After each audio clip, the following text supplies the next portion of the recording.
달콤한 말씀, 행복한 하루. 오늘 함께 나누실 하나님의 말씀은 욥기 8장 8절에서 13절 말씀입니다. 청하건대 너는 예시대 사람에게 물으며 조상들이 터득한 일을 배울지어다.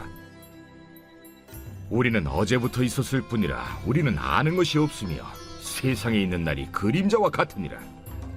그들이 네게 가르쳐 이르지 아니하겠느냐? 그 마음에서 나오는 말을 하지 아니하겠느냐? 왕골이 진펄 아닌 데서 크게 자라겠으며 갈대가 물 없는 데서 크게 자라겠느냐? 이런 것은 새순이도다 아직 뜯을 때가 되기 전에 다른 풀보다 일찍이 마르느니라. 하나님을 잊어버리는 자의 길은 다 이와 같고 저속한 자의 희망은 무너지리니. 여러분, 우리는 날마다 수많은 판단 속에 살아갑니다. 타인의 말 한마디, 행동 하나를 보며 우리 마음속에는 이미 옳다 혹은 그르다는 판결문을 내리곤 합니다. 특히 신앙 공동체 안에서 우리는 종종 타인의 믿음을 평가하는 재판관의 자리에 앉습니다. 그런데 오늘 우리는 스스로에게 엄중한 질문을 던져야 합니다. 내가 내린 그 판단의 기준은 누구의 것인가입니다. 우리는 하나님의 뜻을 묻는다고 말하지만 실제로는 내가 만든 기준 혹은 우리가 지켜온 관습이라는 잣대로 형제를 재단하고 있지는 않습니까? 오늘 본문에 등장하는 욥의 친구 빌닷의 모습을 통해 우리가 빠지기 쉬운 신앙적 오류와 회복해야 할 주님의 시선에 대해 나누고자 합니다. 처음 욥기 8장에 나타난 빌닷의 주장을 읽어보면 신학적으로 매우 타당하고 옳은 것처럼 보입니다. 그는 하나님의 공의를 역설하고 죄의 대가가 죽음임을 강조하고 있기 때문입니다. 빌닷의 논리는 우리가 잘 아는 성경의 원칙들과 맞닿아 있습니다. 또한 성경은 분명히 모든 인간이 죄인임을 선언합니다. 기록된 바 의인은 없나니 하나도 없다라고 로마서에서 말씀하고 있습니다. 하나님의 엄격한 기준 앞에서 죄의 대가로 고통과 죽음을 겪는 것은 인류의 보편적인 실존입니다. 빌닷은 바로 이 보편적인 죄의 원리를 욥에게 들이댄 것입니다. 하지만 여기서 우리는 말씀 속에서 욥을 어떻게 정의하는지 주목해야 합니다. 욥기 1장 8절에서 하나님께서는 욥을 향해 이렇게 말씀하십니다. 내가 내 종 욥을 주의하여 보았느냐? 그와 같이 온전하고 정직하여 하나님을 경외하며 악에서 떠난 자는 세상에 없느니라. 우리는 압니다. 하나님 앞에서 인간이 100% 완벽하게 악에서 떠날 수 없다는 것을 말입니다. 그러나 하나님께서는 욥을 악에서 떠난 자라고 명명하십니다. 이것은 마치 오늘날 죄인인 우리를 예수 그리스도의 은혜 안에서 의롭다고 칭해 주시는 칭의의 은혜와 같습니다. 하나님께서는 자신의 주권적 평가를 통해 욥을 의롭다고 인정해 주신 것입니다. 빌닷의 치명적인 오류는 바로 여기에 있습니다. 하나님은 욥을 의롭다 하셨는데 친구들은 자신의 기준과 잣대로 욥을 평가합니다. 하나님의 평가와 정면으로 배치되는 결론을 내리며 욥을 죄인으로 정죄한 것입니다. 그렇다면 인간은 왜 이토록 하나님의 평가를 무시하고 자신의 판단을 앞세우는 것일까요? 이것은 욥의 친구들만의 문제가 아니라 인류 역사의 시작부터 흐르는 가장 뿌리 깊은 죄성 때문입니다. 오래전 에덴 동산에서 인류가 선악과를 먹었을 때 그 본질적인 사건은 단순히 과일 하나를 먹은 것이 아니었습니다. 그것은 선악을 판단하는 기준을 하나님으로부터 빼앗아 자신이 소유하려 했던 주권 찬탈 사건이었습니다. 그날 이후 인류는 하나님이라는 절대적인 기준을 내버린 채 각자의 소견에 옳은 대로, 즉 자신의 기준으로 선악을 판단하기 시작했습니다. 빌닷의 사례를 보십시오.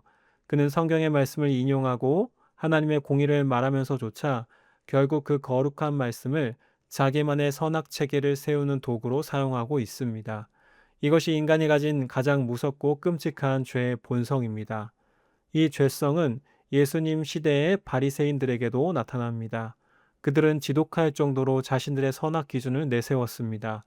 말씀의 본체이신 예수님께서 이 땅에 오셔서 그들을 향해 죄인이라 말씀하셨지만 그들은 거부했습니다.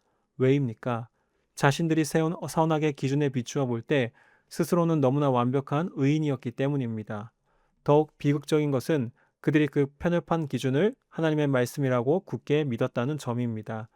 그들은 자신들의 전통과 해석이라는 감옥에 하나님을 가두었습니다. 그리고 진짜 하나님이신 예수님이 오셔서 그 기준을 교정하려 하실 때 오히려 그 예수님을 정죄했습니다. 예수님의 기준으로 보면 죄인이 분명함에도 불구하고 그들은 끝까지 자신의 기준을 내세우며 하나님의 판결을 거부했습니다. 사랑하는 성도 여러분, 오늘 우리도 마찬가지 아닙니까? 우리도 누군가를 판단할 때 성경적이라는 표현을 자주 씁니다. 그러나 정말 그것이 하나님의 시선입니까? 아니면 내가 만든 신앙적 기호와 전통입니까? 만약 주님께서 한 영혼을 영접하고 의롭다 하셨다면 우리의 어떠한 기준도 그 평가 위에 있을 수는 없습니다. 하나님을 무시하며 자신의 기준을 세우는 종교적 교만은 하나님이 가장 미워하시는 죄입니다. 우리는 이제 선악의 판단 주권을 다시 주님께 돌려드려야 합니다. 내 기준에 비친 형제의 모습이 아니라 하나님의 판결문 속에 적힌 형제의 이름을 보아야 합니다. 나의 선악 기준을 십자가에 못 박고 오직 주님의 시선만이 우리의 유일한 기준이 될 때 우리의 공동체는 비로소 정죄의 지옥이 아닌 용납의 천국으로 변화될 것입니다. 오늘의 적용 질문입니다. 첫 번째, 최근 누군가의 말이나 행동을 보며 내 기준으로 그 사람의 신앙을 평가하거나 마음속으로 정죄했던 순간이 있었습니까? 그때 내가 사용했던 기준은 정말 성경적인 하나님의 가치였습니까? 아니면 내가 속한 공동체의 관습이나 나의 개인적인 취향이었습니까?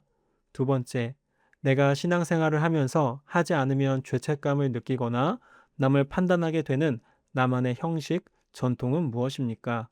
그 형식이 주님을 더 깊이 사랑하게 만드는 통로입니까? 아니면 형식 자체가 목적이 되어 타인을 밀어내는 벽이 되고 있지는 않습니까? 우리 함께 기도하시겠습니다. 사랑과 은혜가 풍성하신 하나님 아버지, 오늘 말씀을 통해 우리가 얼마나 오랫동안 하나님을 경외한다는 명목으로 우리 자신의 판단을 우상으로 삼아왔는지 돌아보게 하시니 감사합니다.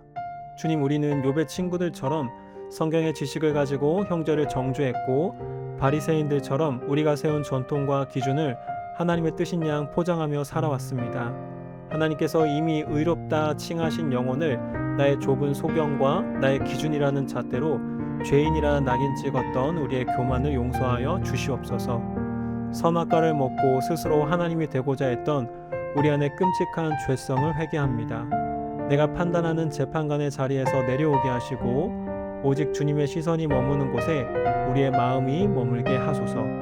우리의 전통과 습관이 하나님의 사랑보다 앞서지 않게 하시며 주님의 말씀이 나의 고집을 꺾는 날카로운 검이 되어 우리 내면의 자기 의를 파쇄하게 하소서.